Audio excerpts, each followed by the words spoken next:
Hello everyone and welcome to a game that just finished from round 2 of this year's Tata Steel Chess Tournament. It is Alireza Firouzja versus Parham Maghsoodloo. Alireza coming off from a win against Jordan Van Foreest in round 1, and the Maghsoodloo, his game against Praggnanandhaa in round 1 ended in a draw. This game it's really nice, but it's also a really weird one. 18 moves of known theory, and then as usual things take a wrong turn. So let's check it out.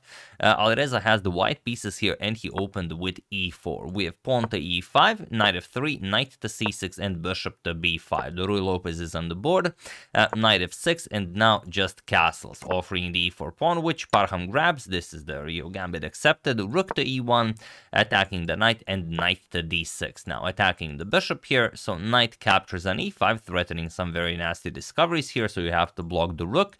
Bishop to e7, and now bishop back to f1. Again, nothing new here, all been played before. Knight captures, rook captures, castles, and now pawn to d4, chasing the rook away with bishop to f6, rook to e1, and now rook to e8, bishop to f4. You could play some other moves. I think pawn to c3 and bishop to f4 are the two main ones. Also maybe knight to c3, but here just rook captures on e1, queen captures, and now knight to e8. You could also go after the d4 pawn, but it's it's very dangerous. Your knight is on d6. White might even capture it to mess up your pawn structure. And okay, you're up a pawn, but black will have these doubled pawns here, and maybe even something like knight to c3.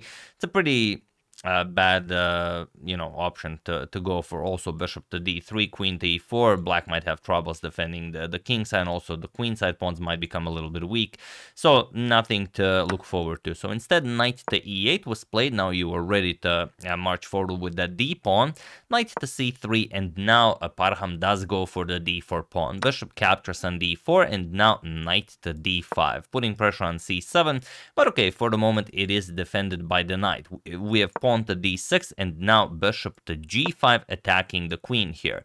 And the problem is, if you just go bishop to f6 to trade everything, you can't trade the way you really want to, because after knight captures with check, knight captures and bishop captures, you have to mess up your pawn structure. If you capture with the queen, then the white queen delivers checkmate on e8. So you're gonna have to play it like this, and white will always have a small edge. Whether it's enough to win, it's hard to say, but it's gonna be annoying for a very long time, to say the least. So instead, after this bishop to g5 move, Parham blocks with pawn to f6, and now bishop to h4.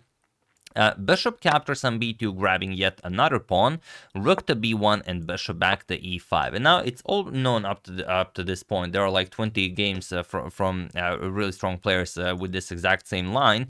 Pawn to f4, and this is where Parham probably mixed up his lines, because the way this is usually played is by attacking the knight with c6. And now after f captures on e5, c captures on d5, e captures on f6, knight will capture, now something like bishop to d3, and the game continues. Yes, black is up 2 pawns, but those are, it's a double d pawn, and nothing spectacular. White does have the bishop paired, a nice semi-open file for the white rook. If anyone, it's even white who's better here. Maybe a slight advantage, but the pawn, the 2 pawn material difference doesn't really matter. But after f4, it seems that Parham remembered that the knight should be attacked, but he didn't do it with the c pawn. He actually played bishop to e6, and this is now a problem. And of course, it is now, as of move 18, that we have a completely new game, because Alireza plays bishop to c4. And now the problem is, you can't just leave your bishop here, because if you ever capture on d5, also bishop captures on d5 will come with check, so that's a problem. Also, there are ideas like knight captures on f6 with check, followed by bishop captures on e6 with check. So what can you do here?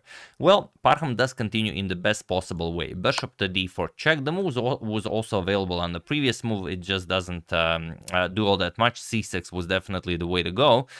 King to h1, and now he brings the bishop back. Bishop to f7, and it seems like there's no way for Alireza to actually push for anything here except one, and Alireza finds it. Queen to e4. Okay, what's next? The bishop is hanging, we have bishop back to c5, and now knight to e7 with check. Now, the point is, king cannot go to h8 as the bishop on f7 would hang, so the king has to come to f8, and now the h7 pawn hangs. So queen captures on h7, which means that this bishop on c4 is sacrificed. Parham captures it, and now comes the move that Parham probably missed when he played that pawn to c6 move. If he saw it, probably wouldn't have been played. Feel free to pause the video and try to find the absolute strongest move for Alireza and the only winning one while I give you a couple of seconds.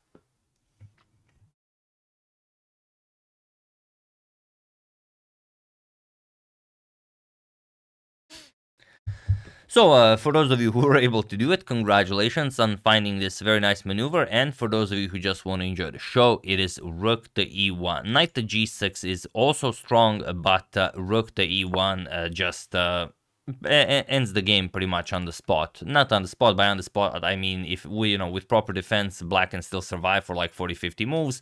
But even your uncle sees that black is only surviving here. So here you have to give up the queen, otherwise queen to h8 check, bishop goes back, and queen captures will be checkmate. So the queen capturing on e7 is a must. So queen captures on e7, rook captures, and now king captures on e7. There was a pause here. I was watching the game live, and Parham took a pause here. He wanted to decide whether to capture the rook right away. The problem is, if you just take the rook, okay, it seems like you have all this material for the queen. You would have a knight, a bishop, and rook for a queen. The problem is, if you capture, then comes queen to e4 check, and you also lose the bishop on c4. But if you play bishop to g8 to attack the queen, we can even show it, then queen to h8, and again, if you take the rook, then queen captures on g8, and it's not much. I mean, the knight still cannot move. The rook here is stuck on a8. It's a really bad position for black, and also, the g4, g5 is coming. White is completely winning here. So for that reason, Parham played king captures on e7, and now comes queen to e4 check, picking up the bishop this way. Well, not on c4, bishop to e6 was played, but now pawn to f5. Also, one of the reasons why pawn to f4 is such a strong move, as it completely avoids this line. Rook to d8, Parham trying to activate his pieces, but Alireza just lunges forward with pawn to g4, and now pawn to c6. Still, maybe it's possible to survive a little bit better with something like pawn to d5, giving up the bishop right away. Let's say king f8, and now after bishop to g3, putting pressure on this diagonal and the c7 pawn, so the knight can't really move. It's a tough position, but not much to do for black. Like pawn to d4, king will come to g2, and now you start pushing h4. You're gonna push the g pawn, the h pawn. All in all, you will at some point advance the pawn to g5, capture here. Black will probably have to capture with the g pawn, and then the passed h pawn will decide the game. But Parham went pawn to c6 first, and now Alireza just goes pawn to g5. We have king to f8. Now comes f captures on g captures on f6, f captures on e6. You have to capture the bishop as the king unpinned here. So capture is now threatening e7 with check, and now Parham just brings the king back to sort of block the pawn and maybe activate his pieces a little bit. But g captures on f6 with check, and now g captures was played. If knight captures, it's again bad, just queen to g4. The knight, of course, is pinned. You're going after the pawn, and if rook to g8, queen to g6, that's all there is.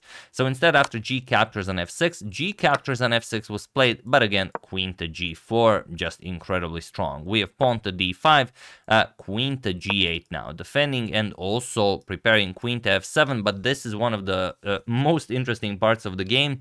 It's never really a good idea to play queen to f7, otherwise Parham's pieces will get developed. As long as you wait with this queen to f7 move, the knight and rook really have no way into the game. So bishop to d4 was played, now bishop to g3 and bishop to e5, offering a trade of bishops, which Alireza goes for. It sort of gives Parham a strong center, but it doesn't matter, as now it's time for a good friend the h-pawn to start marching forward. So pawn to h4, pawn to e4, and now pawn to h5. And this is what I meant.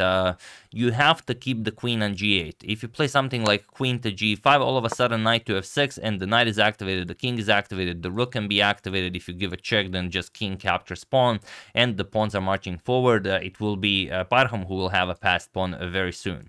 So instead, Alireza just keeps pushing, pawn to h5, and now pawn to d4. And similarly, if let's say knight to d6 is played to try and activate pieces real quickly, then queen to g5 check is super annoying. If you can't capture a pawn as the rook would hang, and if you go back, then just pawn to h6, and look at this. The white king cannot be activated, the rook cannot be activated, just h7, h8, and it's game over. So that's the reason why the queen has to remain on g8, and Parham has to wait for the queen to move, and the queen has to wait for Parham to move. So here, pawn to d4, trying to create a passed pawn. Now queen to f7 with check, as now that the pawn is on h5, it is winning. So king to d6, now comes pawn to e7, attacking the rook. If you move the rook, then of course you will capture the knight. So Parham keeps the knight, but now comes queen to f4 with check. King captures on e7, or you go down the board, then a nice queen f5 check will pick up the rook here, you know, the lesser of two evils.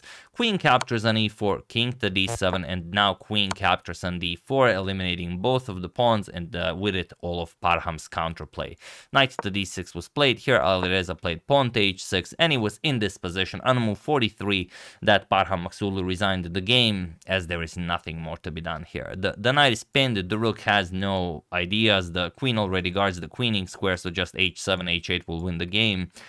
There's nothing to try, even like you could unpin, but then still h7, and that's pretty much it. Like maybe some c5 action, queen to e5 will come, king to d7, now h8 queen. You don't even have to do this, you could also play it more precisely, but even just taking the rook, the position is overwhelming. So yeah, after h6, Alireza takes a second win in a row, and a pretty tough start for Parham. First a draw, now a loss, but an exemplary start by Alireza by just you know, showing off his preparation, eliminating Parham without, you know, of course, he did have to start spending time, but only when Parham made that mistake with bishop to e6. It's hard to say if we should call that a mistake, but, you know, the position was a known one. A stronger move has been played many times, so, you know, for all intents and purposes, it should be referred to as a mistake. So yeah, that's the game. Hope you guys enjoyed it. Very nicely done by Alireza. We'll see if he will be able to keep going this strong for the entire tournament. I would like to thank Welsh fan Mark Henley Brennan, Michael Males, Frank Banner, and the Best Content Maker for a contribution to my channel. Thank you a lot. I really appreciate it. As usual, you can check 2 of my previous videos here. Thank you all for watching, and I will see you soon, continuing to check up on your wonderful suggestions and whatever else happens in the chess world. Thank you all. I will see you soon, and have an excellent rest of your day.